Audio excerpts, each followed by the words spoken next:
name is Sheila, and today we're gonna read The Magic Tree of Merlin Mission 6 Season of the Sandstorms. And today we're gonna start reading at chapter 9, House of Wisdom, and the end of reading at chapter 10.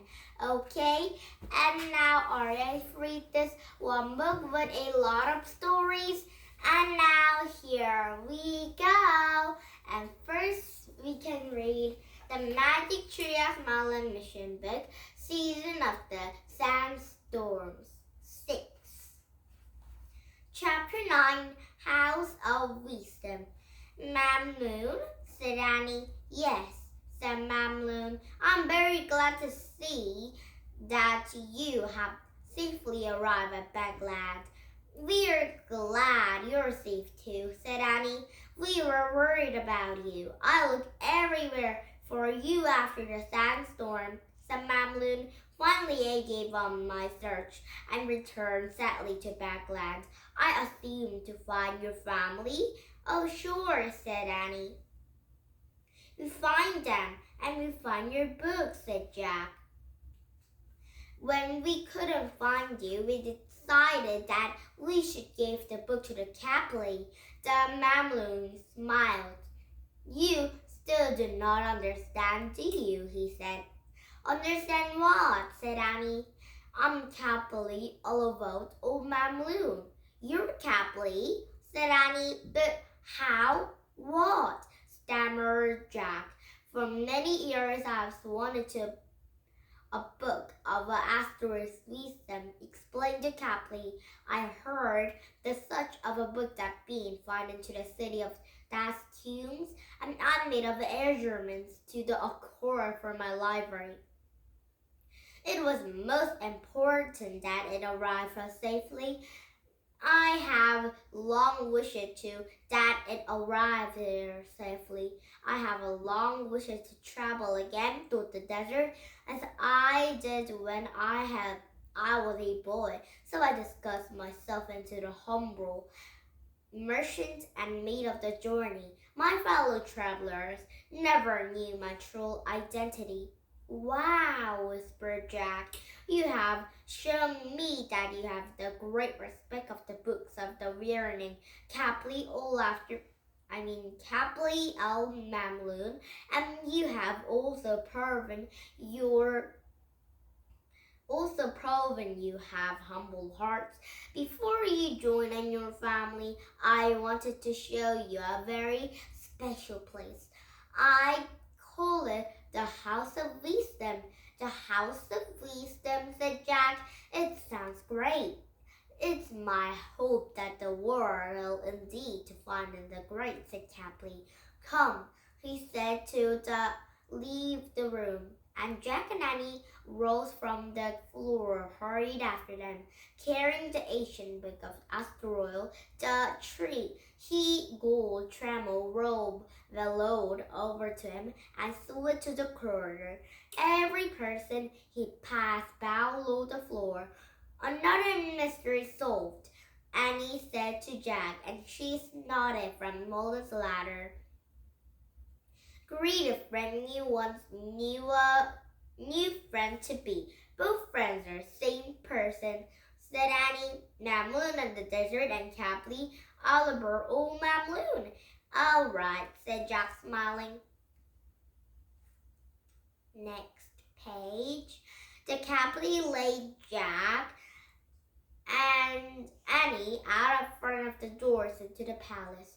In the country yard stood 2 camels and the long poles of entered their cities, resting on their top of their poles, and the small carriage destroyed the gold patterns and the bright bells. Serving with Jack and Annie, Capelli Oliver, old Mamloo to the strange into the carriage. The bells trembled, and as the camels began to move slowly through the country yard, the Capelli opened the tiny shoulders as in their sunlight. Jack breathed out. Everyone is bowed to a royal carriage passed by the boys playing ball, gardeners feeding by flower beds, the woman carrying boats. And Jack had a lot of questions about the House of Wisdom, but now that he knew their friend Mamloon was mildly Capley, he felt shy, even anything about the loss of words that rolled past the dames of the palace gardens. "We're here," said Capley. As the camels came to stop, he helped Jack and Annie out of the carriage. Then he led them to the steps of the large brick building.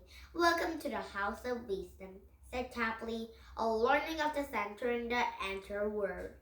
"What happens here?" said Jack. "Come, I will show you," said the Capley. Strolled Jack and Annie into the front door and walled hallway. "We have a laboratory of the discovering new medicines," he said, "and an observatory for our viewing stars into the plants. But this is my favorite room of all." The Capley stopped from their arched doorway. He opened the door and led Jack and Annie to the huge silent room. "This is a library," he said in the hushed voice. "Even I must be quiet here." Late afternoon, light slid down from the high open windows, screaming over bookshelves. He has the colorful carpets and men reading the long tables. And when the readers looked up and saw the Capley, they have all started to rise. "Please continue your work. Do not mind this," the Capley said softly. The men sat down again and returned to their reading and writing. The Capley pointed to the bird-haired man and sitting by the window, hunched over to a pile of papers. "The man is writing furiously." "That is a Curasmi," whispered the Capley, "the truly gray American. It must be the perfecting an alien for the writing numbers." The Capley opened from the numbers writing on the board onto the wall. 1, 2, 3, 4, 5, 6, 7, 8, 9, 10. "We call this our album numbers," she said. "Arbok numbers," said Jack. "Yes," said Capley, and Jack whispered to Annie, "We use Arbok numbers too, and they must have come from that guy." The Capley pointed to another man reading by the window. It was K.O. Kine. He is perhaps the most brilliant scientist of the thinker in the world," whispered Capley. "But he's very humble. He believes knowledge can be belong to only one person or country. It belongs to all the world," growls wise. "When the wisdom shared, I agree, and that was why I built his house." "I agree too," whispered Annie. "Me too," said Jack. "Scientists of the shortcuts from many countries come here and read, study to share their knowledge," whispered Capley. "We have thousands of books, and we have been copied by hand." "By hand?" said Annie. "Oh, that's a lot of writing." "What kind of books?" said Jack. "Books of history, mathematics, geography, and medicine," said the Capley. "But I also have very special books of the fantastic of the world." And the Capley took a large thick book out of the shelf. He had rested onto the table and turned the pages, showed Jack and Annie. The book was full with a fancy writing and a beautiful illustrations. It was the picture of the Aladdin and Alaba magic lamps, flying curtains. "Oh, I know that story. The very angry uncle," I think it's uncle, and some boy and the girl have, I think the boy have found a magic lamp, and the boy's uncle have said to take the magic lamp So that boy have go down to that little deep cave and he take the magic lamp, but there now the uncle have taken the magic lamp and closed the cave's door, so now he can't get out of that cave, but there is some special magic ring, so he came out of that cave. So that magic ring have some magic kind of potion ghost.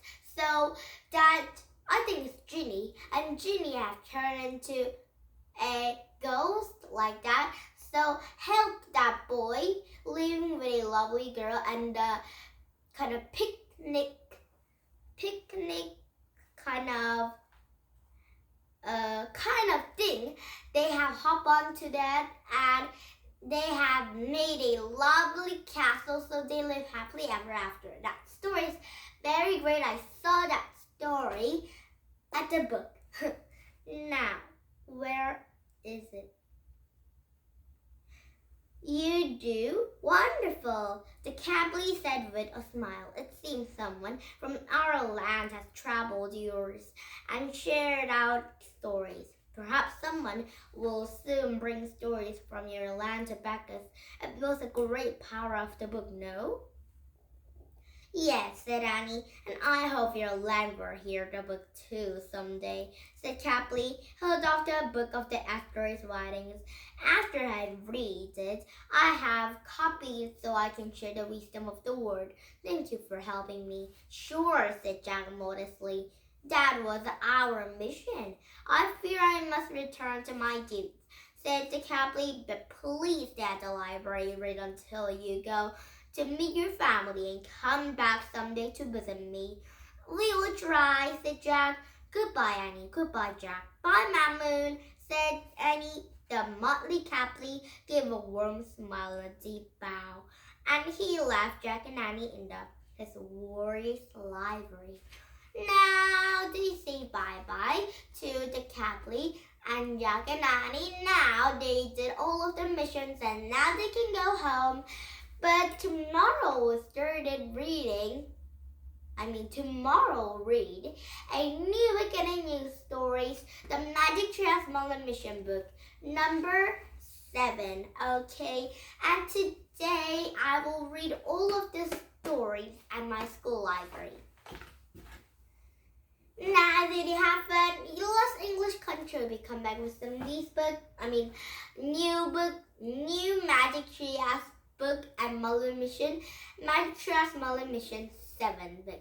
Okay, now if you like my YouTube, please thumbs like my YouTube, and bye bye everybody. Have a nice day. Bye.